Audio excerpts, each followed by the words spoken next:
In this video, I'll share with you 12 of my very best watercolor painting tips. Let's go right to it. Tip number 1, use quality paints.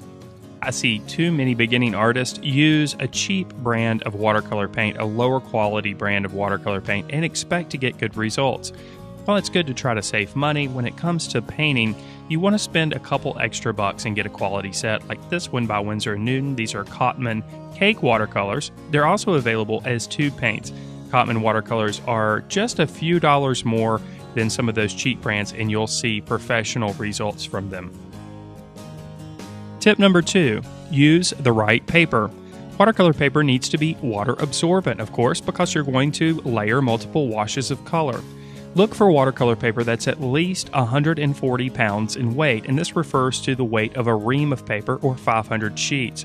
Watercolor paper, of course, is available as individual sheets, and you can look for the watermark here. You can kind of see the watermark in the paper I'm showing you here. Avoid paper that's very weak, like this paper, which is only 108 pounds. This paper is going to be very flimsy and weak, and once you start applying washes to the surface, you'll notice that it will buckle, just like if you were painting on drawing paper. Tip number 3, stretch your watercolor paper. Just like with painting on a canvas, we want to make sure that the paper surface is nice and taut.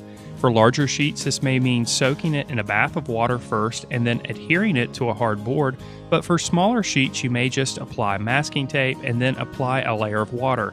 Allowing the surface to dry completely, this will make the paper better suited for applying washes. Tip number 4, draw lightly. Of course, it's common practice to lightly sketch out the composition before any painting begins in a watercolor painting. While some artists don't mind the graphite marks showing through the watercolor painting, others prefer to cover up the graphite completely with watercolor applications. For this reason, use a pencil that's right in the middle of the graphite grade range. I prefer to use an HB pencil for this, because it's not so hard that it will make indentations on the surface, but it's not so dark that it will allow the graphite marks to show through my watercolor applications.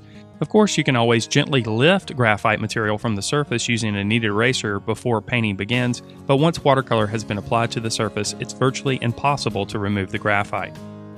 Tip number 5, use the right paintbrush. Of course, there are a variety of different paintbrushes available for the watercolor artist. I prefer to use synthetic brushes, which are stiff enough to give me a lot of control, but still are able to carry a lot of the water and makes applications a little bit easier. Of course, there's a variety of animal hairs as well as synthetic hairs that are available to people.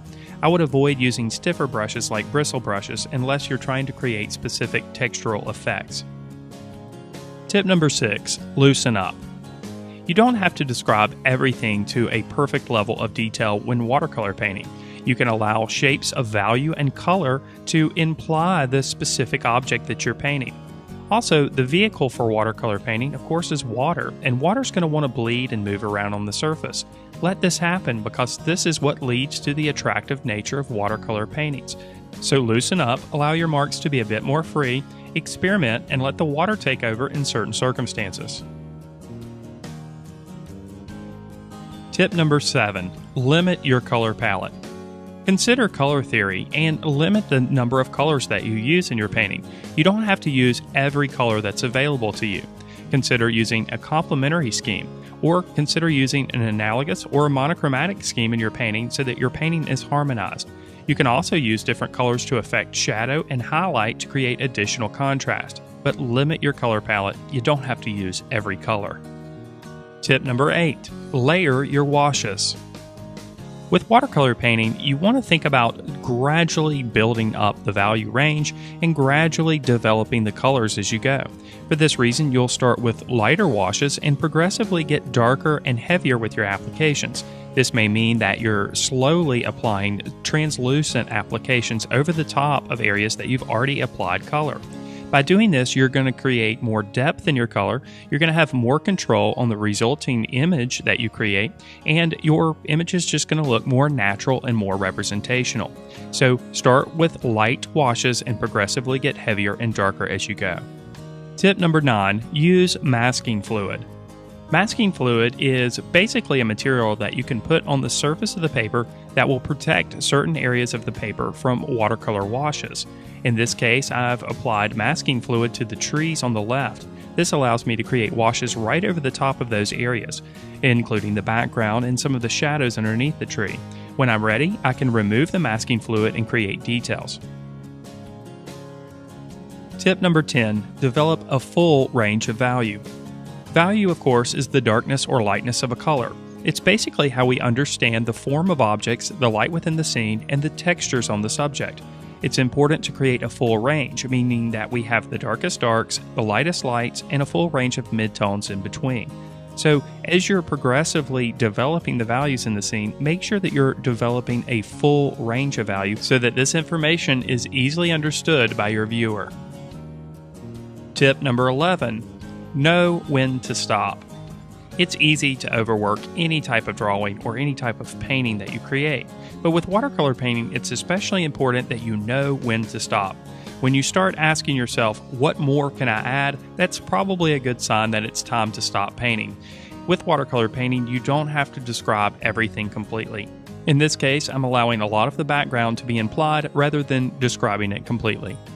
Tip number 12. Practice, practice, and then practice. Practice is important for developing any skill, and painting, just like drawing, is a skill that can be learned and developed by anyone, but it does require the desire to practice and then the commitment to practice. The more that you paint, the more that your confidence will soar, and with more confidence, you'll find that your paintings improve dramatically. If you'd like to learn more about watercolor painting, why not check out the Watercolor Workshop? The Watercolor Workshop is a complete course designed for absolute beginners. In this course, we cover materials and tools, including specific brush types and surfaces. We take a look at multiple application techniques and color theory. We look at several different compositional strategies that you can apply to your own work. We take a look at painting loosely with watercolor, and we cover a variety of different subjects, including landscape painting, cityscape painting, and portrait painting. We also cover several derivatives of watercolor painting, including watercolor pencils, mixing media, and opaque watercolor, commonly referred to as gouache. Now, of course, everyone doesn't learn by just watching videos, so ebooks are included with each of the modules. There are over 4 hours of video instruction included, all encompassed in 19 modules that include 18 ebooks that you can download and use along with the videos. So if you're ready to learn more about watercolor painting and start painting with confidence, check out the Watercolor Workshop today.